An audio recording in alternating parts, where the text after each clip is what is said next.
Hello everyone. So today we are going to learn about access control.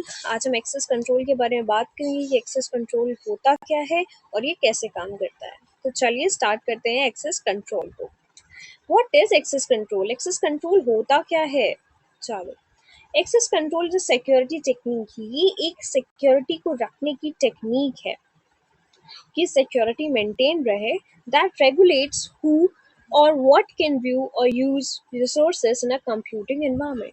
ये कह रहा है कि रेगुलेट करता है कि कौन और क्या कोई चीज देख सकता है या यूज कर सकता है रिसोर्सेज को कंप्यूटिंग एनवायरनमेंट में. यही सारे फिजिकल और IT devices. It is a fundamental concept in security that minimizes the risk to the business or organization. ये एक fundamental concept है कि security में that जो minimize करता है risk को to the business को और organization को. जो risk होते हैं ना कि अगर मान लो कोई unauthorized एक्सेस हो सकती थी लेकिन हमने उसको कम कर दिया, उसमें एक्सेस कंट्रोल लगा दिया कि जो ऑथराइज है वही आ पाएंगे. तो इस केस में क्या होगा ना, इस केस में हमारी जो रिस्क होगा वो कम हो जाएगा. ये अगर स्पेशली आपके बिजनेस या ऑर्गेनाइजेशन में हो रहा है तो उसके लिए बेनिफिशियल होगा. चलो, there are two types of access control, physical और logical. Physical access control limits access to campus, building, rooms and physical IT assets. ये बड़ा कॉमन है. जैसे अगर आप कोई एम्प्लॉय है किसी ऑर्गेनाइजेशन के, अगर आप स्टूडेंट हैं तो ये चीज़ आपने देखी होगी ना, आपको कैंपस में क्यों एक्सेस मिलता है जाने के लिए, क्योंकि वहाँ के आप स्टूडेंट हो, आपके पास वहाँ की आइडेंटिटी है इसलिए आप जा सकते हो किसी बिल्डिंग में किसी रूम में. ठीक है, तो ये फिजिकल एक्सेस कंट्रोल लिमिट्स हो गई. लॉजिकल एक्सेस कंट्रोल लिमिट्स क्या हो गई? Connection to computer network system files and data. ये सारी तो टैंजिबल थी बट ये इनटैंजिबल हो गई. कंप्यूटर नेटवर्क्स, सिस्टम और डाटा. यहाँ पे जो भी लिमिट्स लगती हैं वो लॉजिकल लिमिट्स कहलाती हैं. और यहाँ पे जो भी पर्सन एक्सेस कर सकता है सिस्टम फाइल को, नेटवर्क को, कंप्यूटर को या फिर डाटा को, ये सारे अंदर लॉजिकल एक्सेस कंट्रोल लिमिट्स में आ जाता है. To secure a facility, organizations use electronic access control systems that rely on user credentials, access card readers, auditing, and report to track employee access to restricted business locations and proprietary areas such as data centers. ये कह रहे हैं एक secure facility के लिए organisation use करते हैं क्या?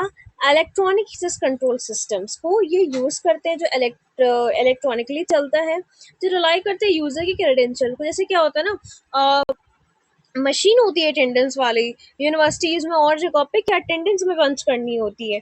तो इस टाइप से कि हाँ, यहाँ पे आप आ गए हो, अब आप इस चीज को, आप इस ऑर्गेनाइजेशन के अंदर जा सकते हो, उस जगह के एक्सेस कंट्रोल है तो उस जगह का एक्सेस कंट्रोल है, तो यहाँ पे फिजिकल एक्सेस आ गया.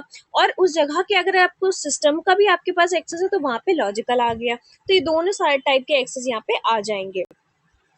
Access card details, auditing reports, ये सब इसके अंदर ही आ जाएगा. Some of these systems incorporate access control panel to restrict entry to rooms and buildings as well as alarms and lockdown capability to prevent unauthorized access or operations. कुछ कुछ जगह पे ऐसा भी होता है कि जो पैनल होता है वो रिस्ट्रिक्ट करता है एंट्री, रोकता है एंट्री कहाँ पे? रूम्स में, बिल्डिंग्स में, और साथ ही साथ अलार्म और लॉकडाउन कैपेबिलिटीज में भी, to prevent unauthorize access and operation. कोई अनऑथराइज एक्सेस और ऑपरेशन ना हो जाए इसकी वजह से.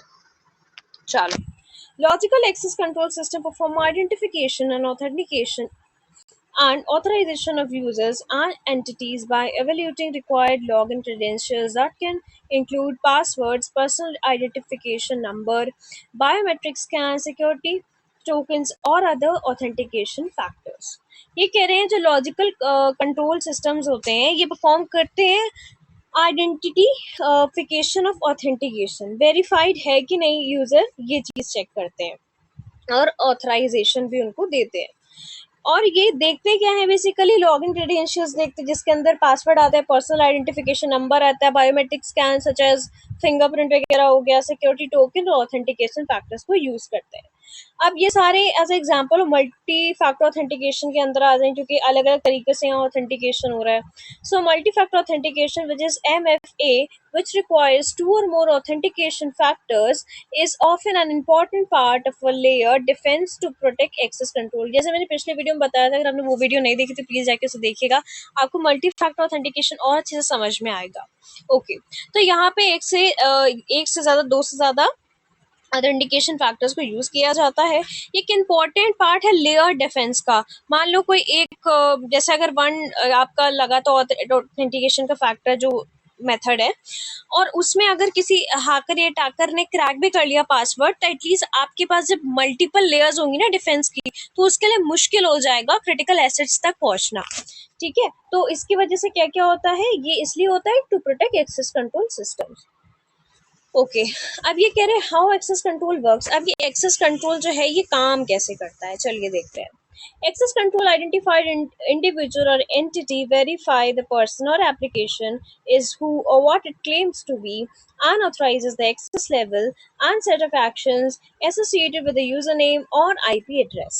ये कह रहे हैं कि एक्सेस कंट्रोल आइडेंटिफाई करता है, देखता है इंडिविजुअल को या जो भी एंटिटी है, और वेरीफाई करता है पर्सन को, देखता है एप्लीकेशन को, वेरीफाई करता है कि वो कौन है और जो वो क्लेम कर रहा है वो है कि नहीं, ऑथराइज करता है उसके एक्सेस लेवल को, और जो सेट ऑफ एक्शंस एसोसिएटेड है यूजर नेम और आईपी एड्रेस के according. Directory services and protocols including lightweight directory access protocol and security assertion markup language provide access control for authenticating and authorizing users and entities and enabling them to connect to computer resources such as distributed applications and web servers. ये कह रहे हैं कि जो directory service protocol है, जिसके अंदर light पे डायरेक्टरी एक्सेस कंट्रोल प्रोटोकॉल आता है, सिक्योरिटी एसोसिएशन मार्कअप लैंग्वेज आती है, वो प्रोवाइड करता है एक्सेस कंट्रोल किसको, कि वो ऑथेंटिकेट कर पाए, ऑथराइज कर पाए यूजर्स को, एंटिटीज को, और उनको दे पाए सर्विसेज इस चीज़ की वो कंप्यूटर रिसोर्सेज से कनेक्ट कर पाए, जैसे कि डिस्ट्रीब्यूटेड एप्लीकेशन और वेब सर्वर्स हो गए. Okay, so organization use different access control model depending on the compliance requirements and security levels of IT they are trying to protect. तो organization जो है वो अपने अपने हिसाब से access control रखती हैं, और मॉडल्स को भी ये डिजाइन करती हैं, रखती हैं अपने अपने कंपनी, अपने अपने ऑर्गेनाइजेशन के अकॉर्डिंग, जिनको भी वो प्रोटेक्ट करना चाह रहे हैं. जैसे कि नेक्स्ट वीडियो में आपको बताऊंगी कि नेटवर्क एक्सेस कंट्रोल एक होता है, रोल बेस्ड एक्सेस कंट्रोल होता है, तो मैं टाइप्स ऑफ एक्सेस कंट्रोल आपको बताऊंगी. तो आई होप आपको एक्सेस कंट्रोल समझ में आएगा, काफ़ी इजी है, और अगर आप एक दो बार वीडियो देख लेंगे तो आपको अच्छे से समझ में आ जाएगा. तो मिलते हैं नेक्स्ट वीडियो में, आज के लिए इतना ही.